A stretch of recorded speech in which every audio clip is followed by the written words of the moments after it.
여러분 학교 다닐 때 숙제하는 걸 좀 좋아하셨나요? 대답이 있어요. 숙제하는 거 너무 좋아. 숙제는 너무 좋아. 아이 신나. 그러면서 숙제하신 분도 계시지만 일반적이진 않죠. 일반적이진 않죠.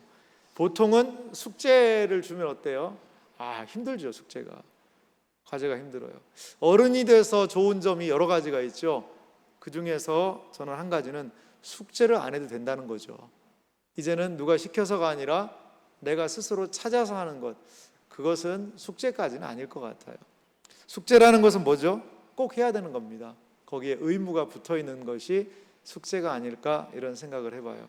여러분 근데요, 교회에 숙제가 있다는 거죠. 이게 무슨 소리일까요?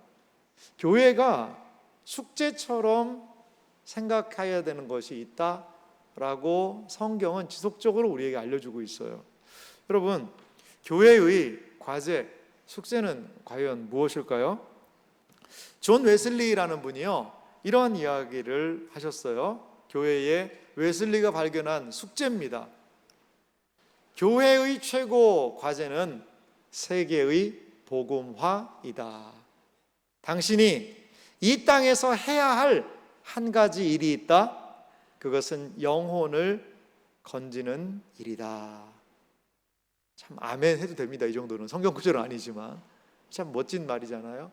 존 웨슬리라는 그 영국 사회 한 사회를 완전히 복음으로 뒤바꿔 놓은 엄청난 인물이 있어요. 근데 그분은 마음 가운데 이러한 성경을 보니까 교회가 해야 될 가장 중요한 과제가 복음화라는 거죠.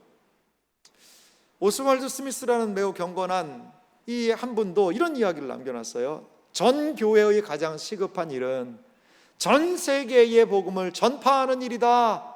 나는 비전을 보았다.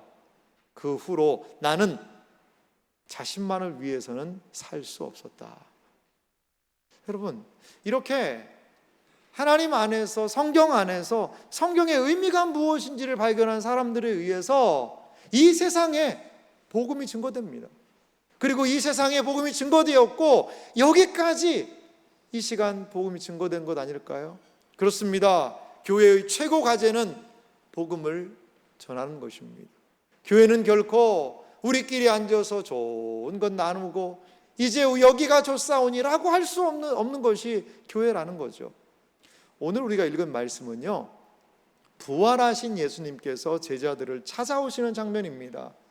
부활하신 예수님께서요, 제자들에게 찾아오셔서 그들에게 첫 하신 말씀은 평강이었습니다.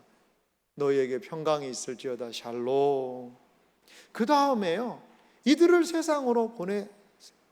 세상으로 아버지께서 나를 보내시는 것처럼 나도 너희를 세상에 보내노라. 이런 말씀을 하시거든요. 오늘 주어진 이 말씀은 어떤 의미가 있냐면 제자들, 교회 공동체를 의미하거든요. 그 제자들에게 주신 하나님의 말씀, 예수님의 말씀, 교회의 정체성, 교회는 과연 무엇인지를 예수님은 부활의 첫 시간에, 부활하신 이후 제자들에게 나타나셔서 교회의 가장 중요한 선교적인 중요성을 말씀해 주셨다라는 거죠. 교회는요, 단지 모여서 예배 드리기 위한 모임 공동체만이 아닙니다. 교회는요, 복음을 들고 세상으로 보냄받은 공동체라는 것을 예수님이 우리에게 소개해주고 계십니다. 오늘 본문 말씀을 통해서 선교하는 교회, 교회의 진정한 사명이 무엇인가를 우리 함께 좀 살펴보는 시간 되었으면 좋겠습니다. 먼저 살펴볼 것은요, 하나님께서 보냄받은 하나님의 백성, 그들은요, 이것을 살펴보기 전에 우리가 생각할 것은요, 먼저 보냄받으신 분이 계시다는 거죠. 그게 바로 예수님이라는 거죠. 이게 무슨 말이냐면 예수님이 제자들을 세상에 보내시는 장면과 더불어서 자신에 대해서 오늘 요한복음 20장 21절에 이렇게 말씀하십니다. 우리 다 같이 읽어볼까요? 함께 하나님의 말씀을 읽겠습니다. 예수께서 또 이르시되 너희에게 평강이 있을지어다. 아버지께서 나를 보내신 것 같이 나도 너희를 보내노라. 아멘. 부활의 주님께서 제자들을 찾아오셔서 평강을 이야기하십니다. 너희에게 평강이 있을지어다. 샬롬. 그러면서 예수님이 하신 말씀은요, 아버지, 하나님이에요. 아버지께서 나를 이 세상에 보냈다. 이것이 예수님의 정체성입니다. 예수님은 내가 이 한 세상 태어났으니까, 어떻게든 자기가 왔으니까 뭐 멋지게 한번 해보다 가자가 아니라, 예수님의 그 마음의 늘 정체성은 무엇이냐면, 아버지께서 나를 이 땅에 보내셔서 내가 할 일은 아버지의 뜻을 이 땅에서 이루는 것이라고 예수님은 늘 생각하셨어요. 그런데 부활하신 이후에 예수님의 말씀을 들어보실래요? 무엇을 하시죠? 그분께서 나도 너희를 보내노라. 예수님께서 세상으로 그 제자들을 보내시겠다라는 거죠. 여기 보내다라는 뜻을 찾아보니까 원어의 의미에 이런 뜻이 있어요. 이 단순히 전달, 야 이거 줄 테니까 저기 갖다 주고 와, 이런 심부름 정도가 아니에요. 이 보내다라는 뜻 안에는 어떤 뜻이 있냐 봤더니요, 권위 있는 자의 목적을 품고 파송받은 대사라는 뜻이 있어요. 대사. 자, 우리가 그 이웃나라 일본에도 주일 대사, 우리 한국에 많은 상황들을 하는 대사를 파견합니다. 옆에 중국에도 주중 대사를 파견해서 우리나라의 뜻과 입장을 대사를 통하여서, 물론 우리나라 중국에 있고 일본에 있는 분들을 돕는 일도 하죠. 그런 일들을 감당한다는 거죠. 예수님이 보낸다는 것은 단순히 뭐 옆 동네 가서 심부름 하나 하고 와라가 아니라 대사와 같은 자격으로 보내신다라는 거죠. 성경의 역사를 보십시오. 그러면 늘 하나님은 사람을 보내셨다라는 것을 볼 수 있어요. 이스라엘 백성이 애굽 이집트에서 종살이를 하고 있을 때 하나님은 사람을 보내세요. 누구를 보내셨죠? 모세를 보내셨어요. 모세라는 한 사람을 보내서 그들에 대한 하나님의 놀라운 구원, 엑소더스, 구원의 역사를 이루셨습니다. 사사기의 역사를 보십시오. 이스라엘 백성이 혼란한 가운데 있을 때 하나님이 하신 일은 끊임없이 사람들을 보내시는 것이었어요. 사람들을 보내서 그들로 하여금 하나님의 뜻을 일러주셨고, 왕을 세워서 왕을 보내십니다. 그리고 하나님의 뜻을, 선지자를 보내서 하나님의 뜻을 일러주셨습니다. 그리고 결국 하나님께서는 하나님의 아들 예수 그리스도를 이 땅에 보내셔서 하나님의 구원, 하나님의 은혜가 무엇인지를 알려주셨다는 거죠. 사랑하는 성도 여러분, 하나님의 백성의 정체성은 무엇입니까? 이렇게 하나님께서 세상에 보내셔서 세상에 하나님의 뜻을 알려주셨던 그 사람들처럼, 이제 하나님께서는 예수 믿는 우리, 하나님의 자녀요 하나님의 백성인 우리를 세상으로 보내신다는 사실을 기억하시기 바랍니다. 우리나라의 기독교 신앙이 오게 된 것이 어떻게 가능했을까요? 그것은 누군가 이 세상에 와서, 우리 땅에 와서 복음을 전해줬기 때문 아니겠습니까? 그러면 그 사람들은 누가 보냈을까요? 하나님이 보내신 거죠. 하나님이 보내신 겁니다. 말씀을 준비하면서요, 제가 한 분이 좀 생각이 났어요. 이분은 인도에 복음을 전한 선교사님인데요, 이름이 윌리엄 캐리예요. 캐리. 윌리엄 캐리라는 그러한 선교사 분이에요. 그런데 이분은 언제 사람이냐? 18세기 사람입니다. 18세기. 1761년에 이분이 태어났더라고요. 여러분, 1761년에 우리 뭐 했을까요? 까마득한 호랑이가 담배 피던 시절, 뭐 그렇게 어른들 이야기하는데 너무나 오래전의 이야기예요. 그런데 그때 이분이 태어나셔서 현대선교의 아버지라는 타이틀이 이분에게 붙어 있습니다. 이분 모습을 그린 그림이 있던데요, 한번 제가 하나 가져와 봤는데 보실래요? 이런 분이세요. 아주 좀 인상도 시원하게 생기시고, 뭔가 좀 할 것 같은 느낌 아닙니까? 이분은요 73년이라는 삶을 사신 분이에요. 1761년에 태어나셔서 1834년에 하나님의 부르심을 받았는데요, 이 윌리엄 캐리의 직업이 뭐였느냐? 이 구두 수선공이었습니다. 그 16살에 아버지가요, 너 평생 이 구두 이게 앞으로 유명한 직종이니까 너 구두 수선하면서 살아라. 16살에 구두 수선공으로 그가 가서 열심히 구두 수선하는 걸 배워요. 그런데 그러다가 19세 때에, 이분은 신앙생활 하시는 분이었는데 19세 때에 하나님의 큰 은혜를 경험합니다. 한 교회에서 말씀을 들었는데 어떤 말씀을 들었냐면 히브리서 13장 13절이에요. 제가 한번 읽어드릴 테니까 들어보십시오. 그런즉 우리도 그의 치욕을 짊어지고 영문 밖으로 그에게 나아가자. 이 말씀이요, 그의 삶을 울리는 거죠. 그래서 그때 윌리엄 캐리는 하나님의 부르심을 따라 정말 열심히 성경 공부를 해요. 구두 수선을 하고 열심히 합니다. 그러다가 이제 20살에 결혼을 합니다. 누구랑 결혼한 줄 아세요?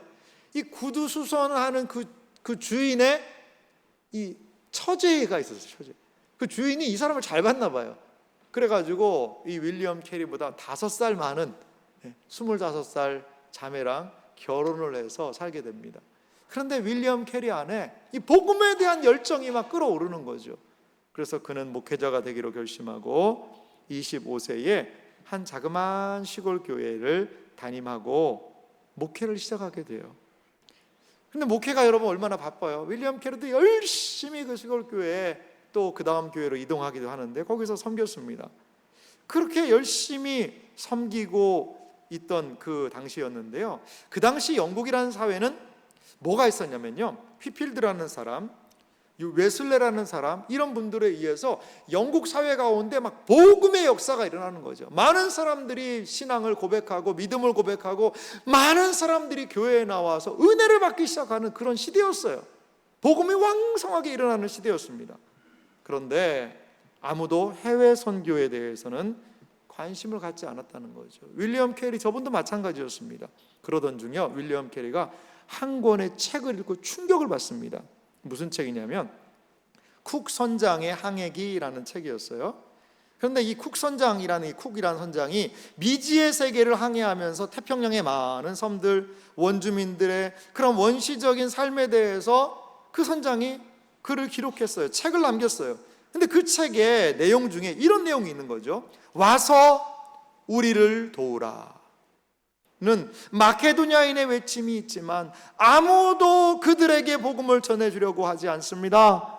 거기에는 명예도 유익도 따르지 않기 때문입니다. 이 쿡이라는 선장이 세상을 돌아다니면서 보니까 너무나도 많은, 우리식으로 얘기하면 미전도 종족이죠. 복음을 듣지 못한 사람이 꽉 차게 있는 거죠. 아무도 그들에게 복음을 전하지 않는다라는 거죠. 이 선장이 아마 신앙인이었던 것 같아요. 왜 복음을 전하지 않느냐? 무슨 쓸데없는 일이라는 거죠. 거기에는 명예도 없다는 거죠. 아무런 유익이 없기 때문에 사람들이 그들에게 가지 않으려고 한다라는 겁니다. 윌리엄 캐리는요, 성경을 보면서 이러한 쿡 선장의 그런 글들을 읽으면서 이 선교적인 그러한 마음, 눈이 열리기 시작하는 거죠. 그래서 그는 많은 목사님들이 모여있는 자리에서 선교에 대해서 부르짖었어요. 외쳤어요.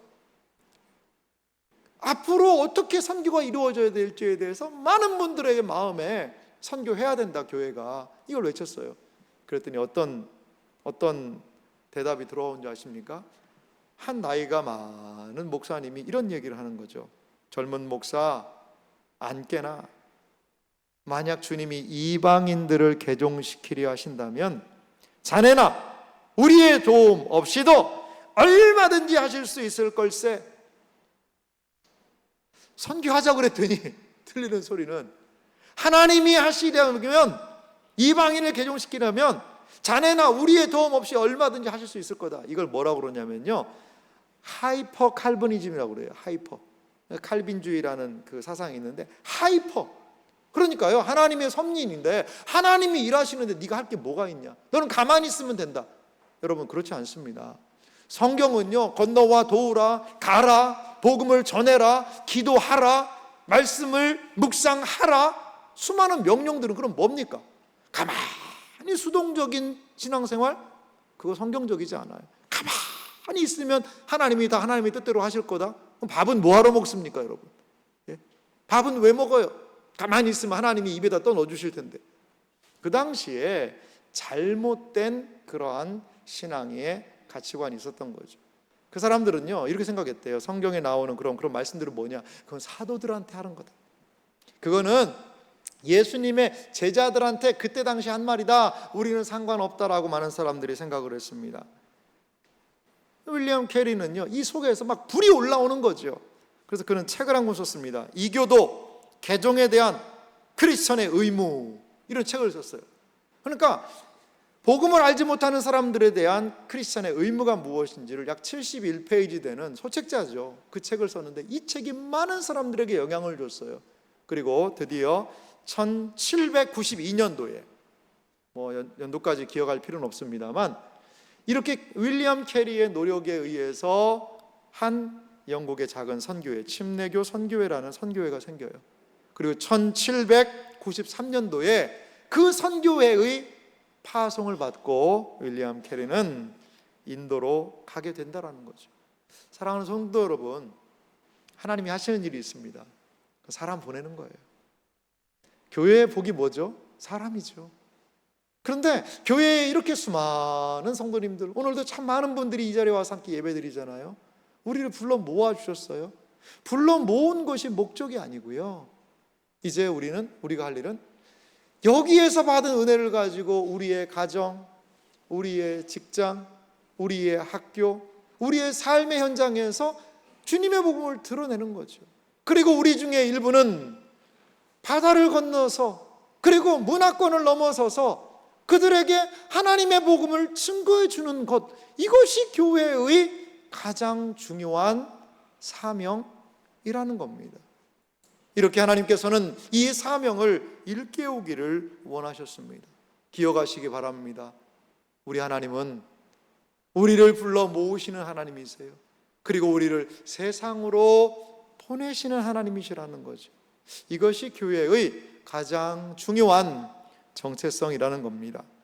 또한 두 번째로 우리가 생각해 볼 것이 있습니다. 보냄받은 백성, 첫 번째로 예수님이 보냄을 받으셔서 오시고 그분이 우리를 또한 보내셨다라는 그러한 부분을 살펴보았는데요. 두 번째 우리가 살펴볼 것은요, 그냥 혼자 보내지 않으신다는 거죠.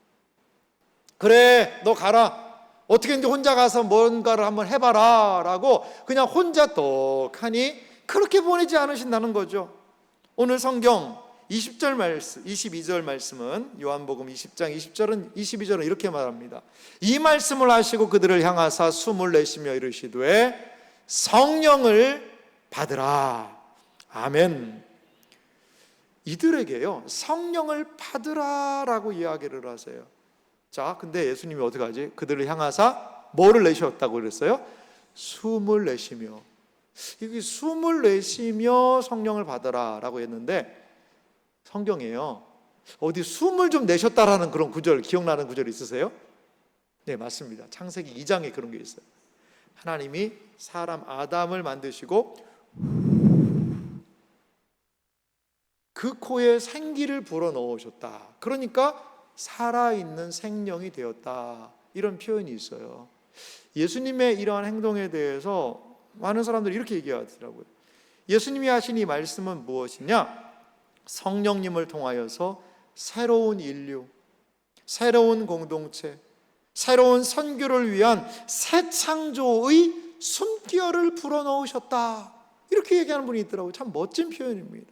예수님은 이들에게 새로운 은혜, 새 사람을 만드셔서 성령과 함께 보내시는 것을 우리는 볼 수가 있습니다.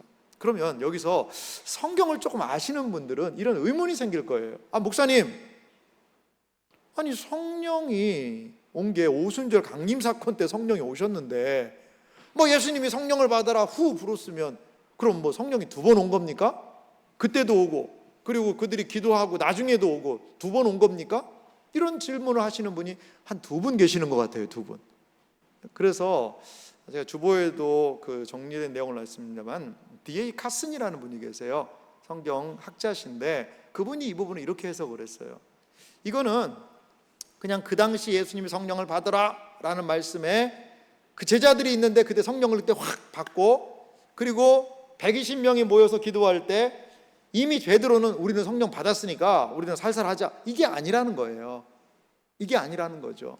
자, 여기에서 그들이 성령을 받았다 그러면 이제 이어지는 요한복음 21장에 보면 베드로와 제자들이요, 예수님한테 이런 말씀도 들었는데 뭐하러 가냐면요, 고기 잡으러 갑니다. 고기 잡으러 가요. 그러니까 카스는 이런 얘기를 합니다. 이거는 그때의 성령이 임한 게 아니고 무엇을 미리 알려주신 거라는 거죠? 오순절 성령 강림 사건을 미리 알려주신 사건이라는 거죠. 자, 보십시오. 오순절 강림 사건에 성령이 임하자 이들이 복음의 증인이 되어서 어떻게 했어요?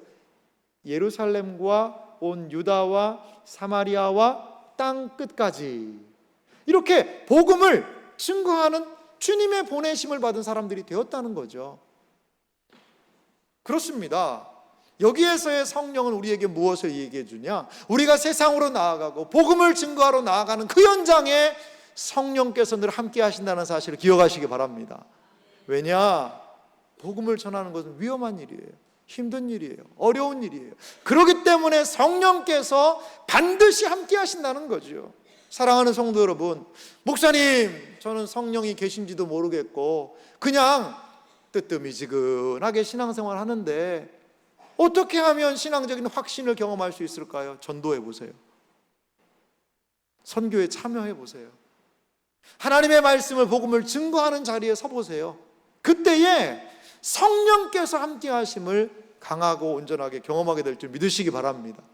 비진도에서 이번에 단기 선교하신 분들의 고백이 바로 그런 부분들이에요. 이들의 마음에 큰 기쁨이 있는 것은 그 선교 사역을 하나님이 기뻐하시는 일이며 성령께서 함께 하시기 때문에 큰 확신과 기쁨을 주실 줄 믿으시기 바랍니다. 크리스토퍼 라이트라는 선교학자가 있어요. 그분은 성령님과 선교의 역할을 이렇게 이야기합니다. 성령님은 하나님 선교의 동력이며 하나님의 임재 그 자체입니다. 선교지에서 은혜 받는 이유가 뭔지 아세요? 선교지에 가면 가슴이 뜨거워지는 이유가 뭔지 아세요? 거기에 하나님의 임재가 있기 때문에 그래요. 성령의 강력한 역사와 은혜가 있기 때문입니다. 하나님의 말씀을 순종하며 복음을 전하는 그 현장에는 성령 하나님께서 원동력이 되어 주셔서 그 모든 사역을 이루어 가신다는 사실을 여러분 믿으시기 바랍니다. 윌리엄 캐리는요, 인도에 도착을 합니다. 인도에 도착한 캐리가 이제 사역을 좀 펼쳐나가는 것을 볼 수가 있는데요, 제가 몇 가지 내용으로 한번 정리를 한번 해봤습니다. 내용 보실래요? 1793년 6월 13일 윌리엄 캐리는 온 가족과 함께 영국에서부터 인도로 출발을 해요. 그리고 5개월여의 힘든 항해 끝에 11월 19일 인도에 도착을 합니다. 인도에 도착하니까 와, 윌리엄 캐리 환영합니다. 이제 여기서 선교 사역을 해서 우리에게 복음을 전해 주세요. 아무도 그런 사람 없었어요. 오히려 그 당시에 동인도 회사라는 영국이 인도를 좀 많이 지배를 했거든요. 그 사람들이요, 선교를 방해합니다. 왜? 자기들이 여기 지배를 하고 있고 여기서 돈 벌어먹고 있는데 선교를 하다 보면 이 사람들에게 뭘 못하게 하니까 캐리를요, 다른 지방으로요 가라고 그래요. 그래서 윌리엄 캐리는 시골 지역에 가서 선교를 합니다. 벵갈의 원주민들에게 복음을 전합니다. 한 7년간 복음을 전했는데도 아무도 신앙생활을 하지 않는 거죠. 그가 도착한 1794년에 또 어떤 일도 있냐면 매우 슬픈 일이 있었어요. 5살짜리 아들이 있었거든요. 그 아들이 그 지역의 풍토병을 견디지 못하고 죽습니다. 그런 또 어려움도 있었어요. 아내가 그것 때문에 너무 힘든 시간을 보내는 거죠. 그러다가 이제 윌리엄 캐리는요, 영국인들이, 본인도 영국인이지만 이렇게 하는 쪽에는 계속 못하게 하고 충돌을 하니까 어디로 가냐면 덴마크 사람들이 지배하는 인도의 땅이 있었나 봐요. 덴마크령 세란포라는 지역으로 이동을 해요. 거기에서 복음 사역을 합니다. 나중에 차후 세란포는요, 영국 침례교의 인도 선교의 핵심 지역이 돼요. 거기에 세란포에 3인이라는 사람들이 있습니다. 그 핵심은 누구냐? 윌리엄 캐리죠. 그리고 조슈아 마슈맨이라는 분, 윌리엄 워드라는 이런 분이 공동체를 이루면서 막 같이 선교를 이 세란포에서 진행하게 되었다는 거죠. 그리고 드디어 1800년 그가 이 인도 땅에 온 지 약 한 8년여 만에 12월에 크리슈나 팔이라는 목수가요, 개종을 하고 첫 세례를 받게 됩니다. 그 놀라운 은혜의 역사가 있게 되었다라는 거죠. 1818년도에는요 이 인도인들에게 약 600명까지 세례를 주고요, 그리고 교회가 세워지고요, 수많은 사람들, 거기에는 인도 사람뿐만이 아니라 서구 열강에서 온 많은 사람들도 있었는데요, 그런 사람들이 함께 모여서 예배하는 그러한 복음의 진보를 경험하게 되었다라는 거죠. 그리고 세람포에요 1818년에는 대학을 세워요. 이 윌리엄 캐리 분이 얼마나 열심히 있는 분이냐면요, 뭐 여러 가지 말들을 가르치고 복음을 가르치는 학교를요 그 지역에 157개나 세웠대요. 그러면서 다니면서 그들에게 복음을 전하고 말씀을 가르치는 거죠. 그 가르침의 가장 총학은 뭐죠? 대학 아니에요. 그래서 대학을 건설하게 되고 인도의 여러 가지 문명과 더불어 복음을 전하는 그러한 대학이 세워지게 됩니다. 그리고요 이 윌리엄 캐리는 뭐에 좀 재능이 있어요? 언어에 좀 재능이 있었던 것 같아요. 그래서 벵갈어, 산스크리트, 마라디어 등 3개 언어로 인도 말들이에요 성경을 완역했고요, 그리고 다른 언어들, 인도가 워낙 큰 나라고 사람이 많다 보니까 수많은 방언들이 많이 있대요. 힌두어, 마하라티어, 오리아어, 텔레가어, 이런 인도 방언들로 성경을 또 번역하고요, 보탄어, 버마어, 심지어는요 중국어까지도 성경을 번역했대요. 말레이어 등 44개 언어로 성경을 계속 출판하는 거예요, 사람들과 같이. 그래서 이 말씀을 좀 알려줘야 된다는 거죠. 여러분, 윌리엄 캐리의 이러한 선교의 역할이 어떤 의미가 있을까요?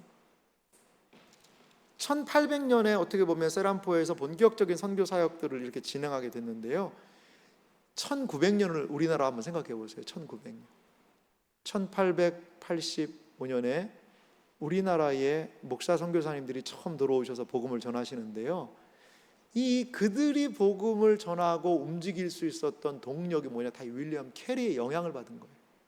그리고 윌리엄 캐리가 했던 사역을 그대로 따라합니다.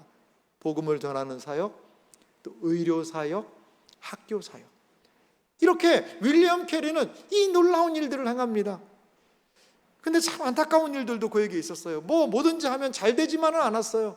1815년도에 윌리엄 캐리가요 성경을 그 나라 말로 번역하고요, 그리고 이 나라 말을 알려줘야 되니까 그 사전을 만들고요, 그런 작업을요 오랫동안 해왔어요.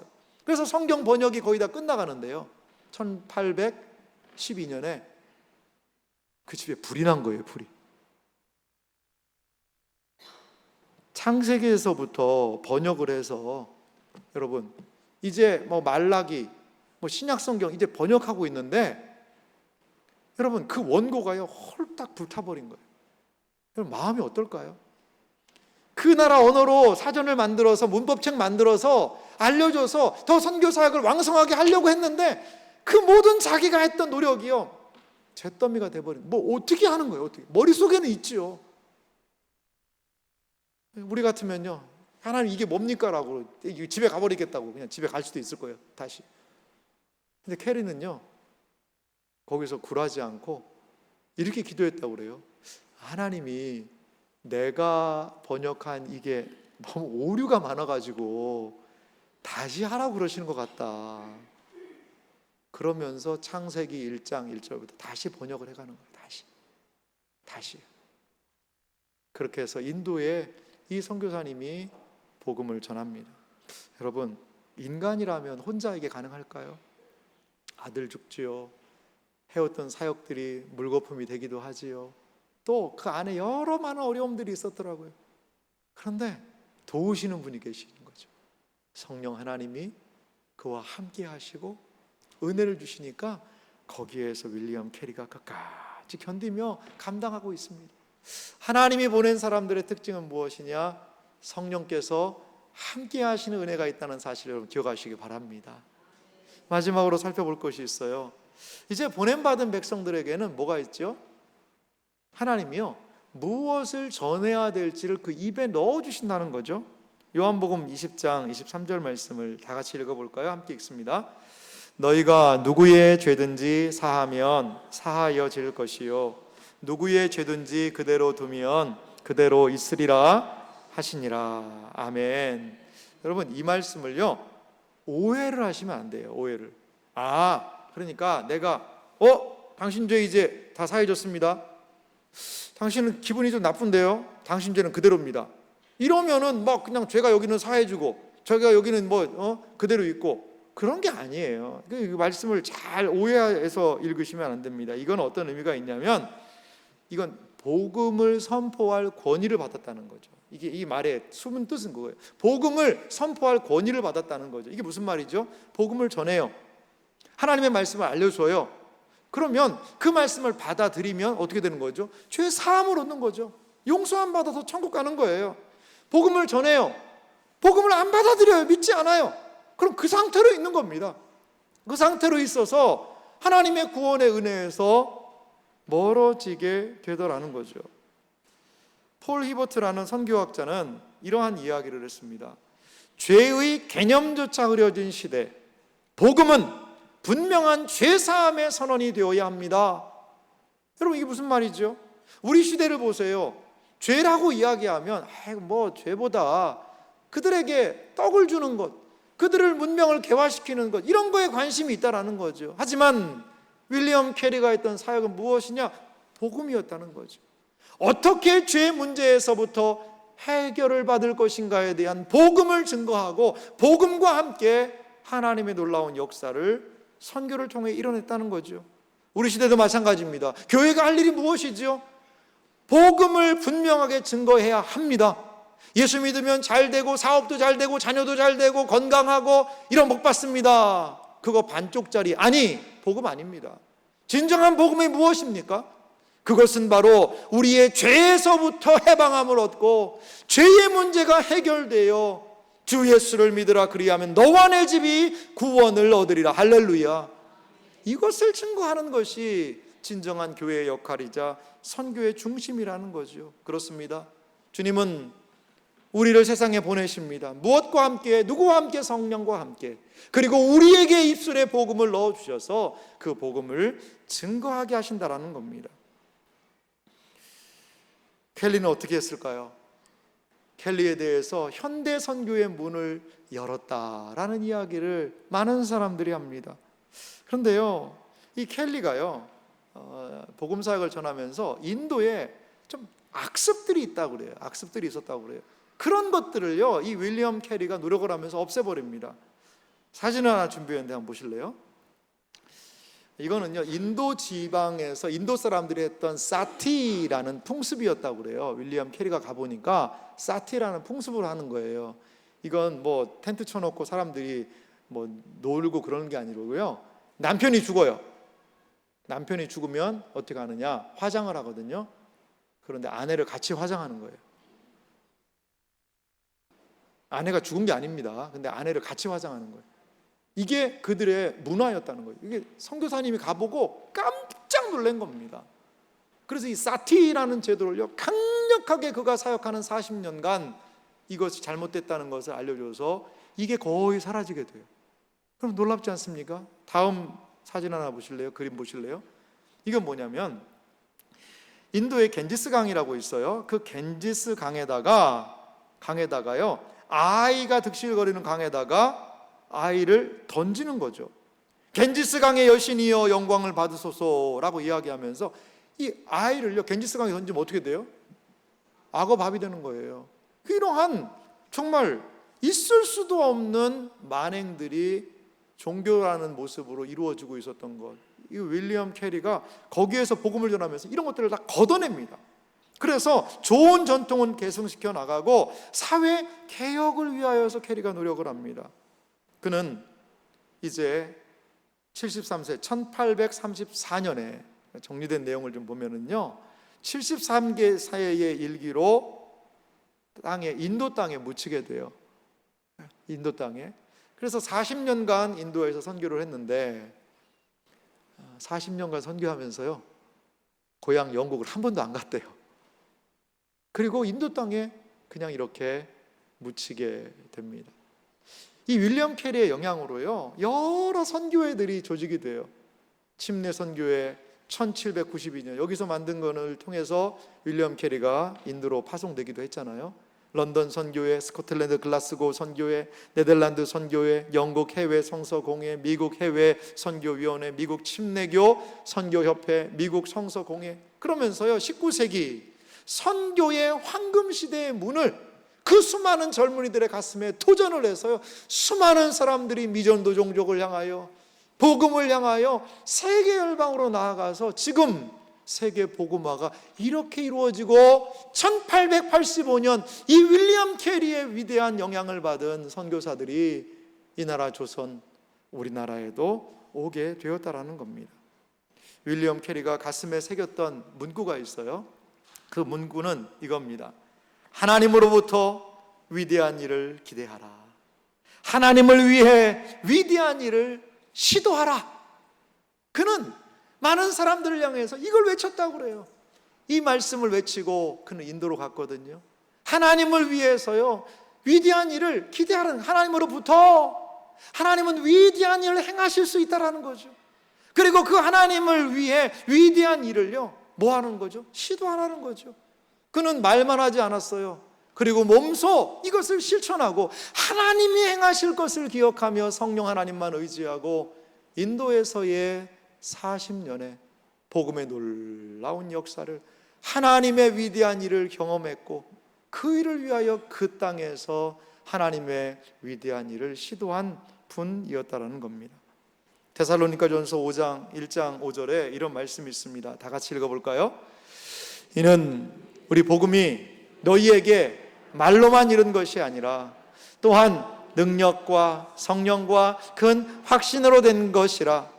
우리가 너희 가운데서 너희를 위하여 어떤 사람 된 것이 너희가 아는 바와 같으니라. 아멘. 사도 바울은 데살로니가에 있는 성도들을 향해서 말하지요. 우리의 복음이 너희에게 말만 이른 것이 아니다. 능력과 성령과 큰 확신이 있었다. 사랑하는 성도 여러분, 하나님이 우리를 보내시는 자리가 있어요. 그 보내시는 자리에서 성령의 능력이 함께하기를 간절히 소망합니다. 그리고 확신 가운데서 우리는 복음을 증거하는 그러한 사람이 되기를 간절히 소망합니다. 사랑하는 성도 여러분, 우리가 할 일은 두 가지밖에 없어요. 가든지 보내든지 하는 것이지요. 복음이 증거되는 그 현장에, 우리가 준비하는 그 선교의 현장에 가야지요. 누군가는 가야 합니다. 협력 선교사님들과 협력을 하고 우리 교회가 직접 선교를 하고 누군가는 가야 합니다. 가지 않으면 이루어지지 않지 않겠습니까? 그리고 가지 못하면 어떻게 될까요?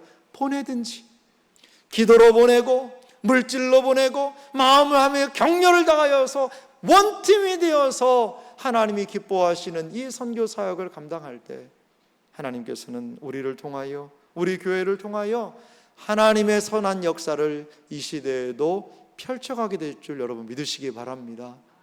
우리 교회가, 아니 우리 교회의 우리 모습이 하나님이 가장 기뻐하시고 하나님이 우리에게 부여하신 사명이 무엇인지를 기억하여 복음의 확장을 위하여 애쓰고 수고하고 노력하며 합력하는 그러한 복된 이 시대를 살아가는 그리스도인, 복음을 증거하는 선교적인 사명을 가진 그리스도인들이 되시기를 주님의 이름으로 축원합니다.